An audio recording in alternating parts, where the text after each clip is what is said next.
ইতিহাসের পাতায় পলাশীর যুদ্ধে বিশ্বাসঘাতকের তালিকায় মির্জাফর, জগৎ শেঠ, অমিচাঁদদের সাথে ঘসুটি বেগম আরেকটি নিন্দিত নাম।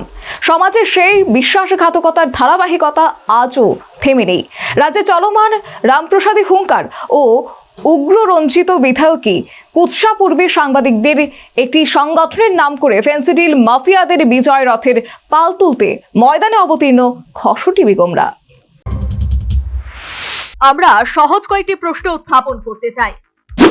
কোন শাসক দলীয় রাজনৈতিক নেতার নেতিবাচক কাজকর্মের বিরুদ্ধে সংবাদ পরিবেশন করা কি গহিত অপরাধ? কোন উগ্র বিধায়কের বৈধ কাগজপত্র সংক্রান্ত সংবাদ পরিবেশন করলে কি গণতন্ত্রের চতুর্থ স্তম্ভের দায়িত্ব পালন করা হয় না? তাদের বিরুদ্ধে সংবাদ পরিবেশিত হলে তারা যদি হুমকি দেয় কিংবা কুৎসা ছড়ায়, তাহলে সেই হুমকি বা কুৎসা কি করে ব্যক্তিগত হয়ে যায়? আর সংবাদ মাধ্যমের একটি ক্ষুদ্র অংশ যখন এগুলিকে ব্যক্তিগত ঝামেলা বলে হুঙ্কার প্রদানকারী বিধায়ক, কুৎসা রটনাকারী উগ্র এমএলএর বিজয় রথের পাল তুলতে চেষ্টা করে, তখন কি তাদের ভূমিকা সেই পলাশী যুদ্ধের বিশ্বাসঘাতক ঘসুটি বেগমের মতো নয়? প্রতিটি সংগঠন হতে পারে নির্বাচন, আমরা বিভক্ত মনে করি, কিন্তু কিছু সমাজে কিছু কিছু ঘটনা আছে যার ব্যক্তি জীবনে কিছু ব্যাপার তার সাথে আমরা যুক্ত হব। ব্যক্তি জীবনে কিছু ব্যাপারের সাথে আমরা যুক্ত হব, সেটাই বলছি। আমরা আমাদের মধ্যে কোনো বিভাজন নেই। একটা ইউনিয়ন আছে, যেমন ইউনিয়নের নেতা যখন আমাদের ন্যাশনাল ক্লাবের সদস্য হলেন, আমি প্রথম ওনাকে অভিনন্দন জানিয়েছি। আমি প্রাউড ফিল করি। উনি একটা চ্যানেল কলকাতা চালু হয়েছে, আমরা অভিনন্দন জানিয়েছি। কারণ এই আমার ত্রিপুরার নাম হচ্ছে না, সব সংবাদ মাধ্যমে আমরা করি। সুতরাং আমাদের ব্যক্তিগত ব্যাপারে আমরা কেন জড়াবো? যেদিন রামপ্রসাদী হুঙ্কারে হতভম্ব রাজ্যের গণতন্ত্রের চতুর্থ স্তম্ভ, তার পরের দিন সকালে একাংশের সাংবাদিকদের সংগঠনের নাম করে সেই সংগঠনের দণ্ডমুণ্ডের কর্তারা সেই বিধায়ককে নিয়ে আসলেন তাদের সম্মেলনে। দণ্ডমুণ্ডের কর্তার স্পষ্ট জবাব, এটা আমাদের সংগঠনের সিদ্ধান্ত। সুতরাং আমরা তো প্রাউড ফিল করি, এ নিয়ে আমাদের কোনো ব্যাপার নেই। এখন হচ্ছে যে দেখুন, সমাজে অনেক ঘটনাই ঘটে যেগুলো দায়িত্ব তো বার্তাজীবীরা নিতে পারে না। আমরা কি করবো?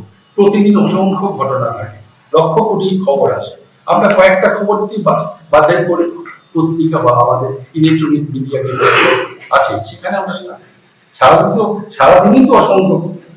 সুতরাং এ নিয়ে আমাদের কোনো ভুল বুঝাবুঝি যায় না। কিন্তু ব্যাপারটা হচ্ছে, আমাদের একটা অদ্ভুত একটা নিজেদের মধ্যে একটা প্রশ্ন ছিল, উনি কেন ধিক্কারটা জানালেন? পরবর্তী সময় বোঝা গেল যে আমরা উপাধ্যক্ষকে আমন্ত্রণ জানানোতে ওনার আপত্তি আছে, প্রতিবাদ আছে, ব্যক্তিগত অবস্থান থেকে উনি বিষয়টাকে দেখছেন।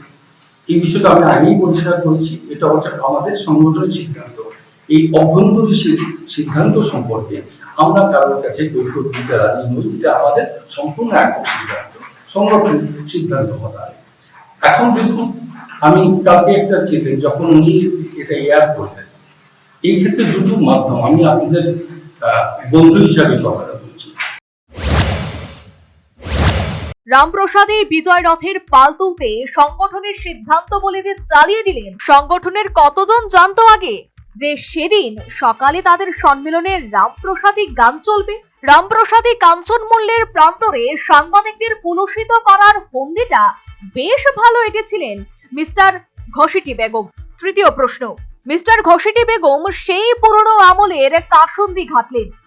রামপ্রসাদী হুঙ্কার আর উগ্র বিধায়কের কুৎসা নাকি মালিক শ্রেণীর ঝামেলা, এর পেছনে নাকি ব্যক্তিগত লাভের প্রশ্ন জড়িয়ে আছে। আমাদের কিছু দাবি আছে মালিকের কাছে, কিছু দাবি আছে সরকারের কাছে। মালিক আমরা মনে করি না আমাদের প্রতিপক্ষ, আমরা বোঝাবো, আমাদের অবস্থান বোঝাবো, এবং এটা আমরা বলতে পারি দীর্ঘদিন ধরে যা চলছে এটা আমরা চলতে দেব না। এবার আমরা কিন্তু আমাদের দাবি আদায় করব। সেই দাবি আদায় করার জন্য আমাদের যে অধিকার আছে সেই অধিকার আমরা প্রয়োগ করব সম্মিলিত সংগঠিত শক্তি দিয়ে। সুতরাং কোনো পক্ষে যাওয়ার প্রশ্ন নেই। আমরা কর্মরত সাংবাদিকদের জন্য, আপনাদের জন্য, আমাদের জন্য আমরা কাজ করব। এইটুকু কথা বলে আমি আমার এই যে বক্তব্য সেটা রাখলাম। মিস্টার ঘসেটি বেগম আগেও সেই পুরনো দলীয় মতাদর্শের বস্তা পচা ফিরিস্তি শোনাচ্ছেন।